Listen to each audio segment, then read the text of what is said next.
ಅವನಾವ ಹಿರಿಯವನು ಎಂದು ಈಗ ಜರಿದೆಯಲ್ಲ, ಅವನೇ ಆ ರವಿಸುತನೇ, ಆ ಛಾಯಾ ಗರ್ಭಸಂಭೂತನಾಗಿ ಅವತರಿಸಿರುವ ಶನಿಶ್ಚರ.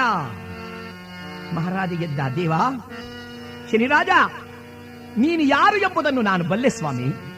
ನೀನು ಮುರಿದರೆ ಯಾರೊಬ್ಬರು ಉಳಿಯಲಾರೆಂಬುದನ್ನು ನಾನು ಬಲ್ಲೆ.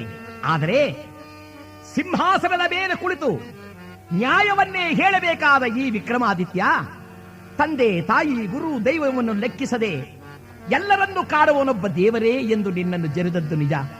ಆದರೆ ಅದನ್ನು ಅಪರಾಧವೆಂದು ಭಾವಿಸುತ್ತಿರುವೆಯಾ? ಶನಿರಾಜ ಹೇಳಿದ, ಅರಸ, ಸತ್ಯಸಂಧನು, ನಿಷ್ಠಾವಂತನು, ಧರ್ಮಿಷ್ಠನೂ ಆಗಿರತಕ್ಕಂಥ ನಿನಗೆ ಈ ಭಾವನೆ ನಿನ್ನ ಮನದೊಳಗೆ ಮೂಡಬೇಕಾದರೆ ಕಾರಣವೇನು ಬಲ್ಲೆಯ?